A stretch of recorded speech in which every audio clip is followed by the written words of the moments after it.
Throughout the world, there's a growing realization that the way to prosperity for all nations is rejecting protectionist legislation and promoting fair and free competition. Now, there are sound historical reasons for this. For those of us who lived through the Great Depression, the memory of the suffering it caused is deep and searing.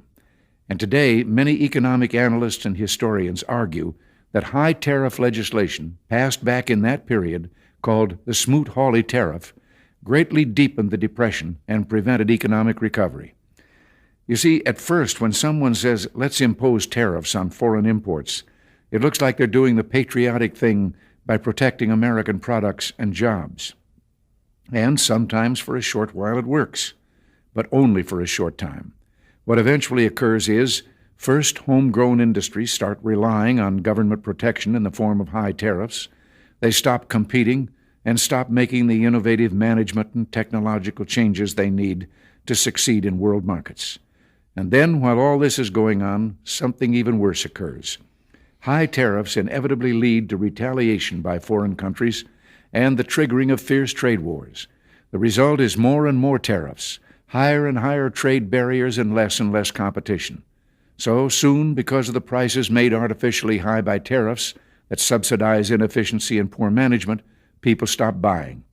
Then the worst happens. Markets shrink and collapse, businesses and industries shut down, and millions of people lose their jobs.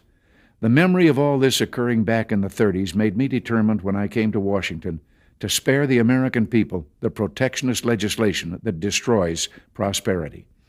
Now, it hasn't always been easy. There are those in the Congress, just as there were back in the 30s, who want to go for the quick political advantage, who risk America's prosperity for the sake of a short-term appeal to some special interest group, who forget that more than 5 million American jobs are directly tied to the foreign export business, and additional millions are tied to imports. Well, I've never forgotten those jobs, and on trade issues, by and large, we've done well. I'm never going to do anything to hurt our farmers. Farmers across the country are starting to harvest soybeans as we speak, and right now 25% of our market is completely missing. 10 to 20% tariffs, 50 to 200% tariffs. That is a 5-alarm fire for our industry. I've never seen anything like this, and it's all due to the president's tariffs. 1,000%. He's mentioned many times that he loves farmers. Right now we need to see swift action, or we're going to lose a lot of these farmers that the president loves. I love tariffs. He is not helping the farmer. Donald Trump has found all of the time in the world to play golf. He can try to extort $230 million to line his pockets from the Department of Injustice. Somehow the Trump administration found $40 billion to bail out a right-wing wannabe dictator in Argentina, but can't find a dime to extend the Affordable Care Act tax credits in order to make life and health care more affordable for hardworking American taxpayers. And Donald Trump is demolishing parts of the White House in real time. Why? So he can construct some gaudy ballroom where he can be celebrated as if he was a king. But what about states' rights? The states have rights too, right? They do? Yeah, you're right, they do. I'm not for deporting all illegals. I'm for due process if you're not committing a crime. So you're against what's happening right now then?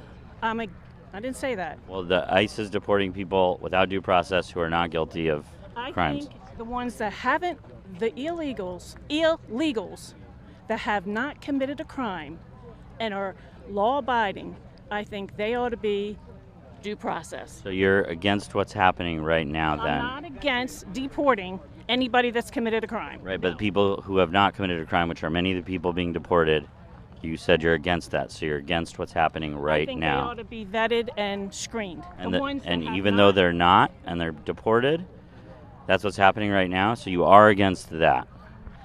I think, again, and that's all I'm going to say, is the ones that haven't committed a crime, I think they ought to be vetted and see if they can stay. So you don't agree with Donald Trump about that particular issue then? That one issue.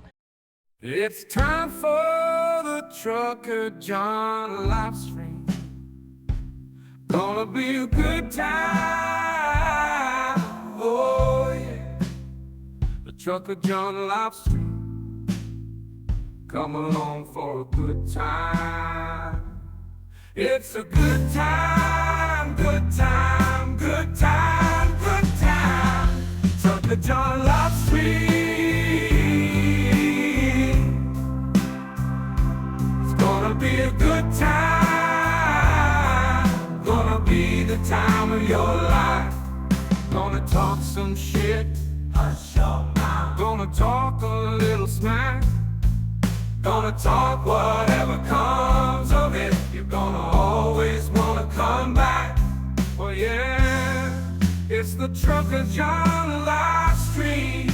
He's the biggest, baddest, funniest mother you've ever seen. Watch your mouth, he's headed south.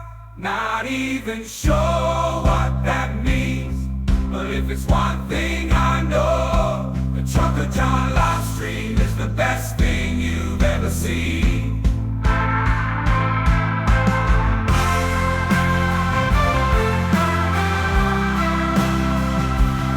And now, ladies and gentlemen, the moment you've been waiting for. Trucker John.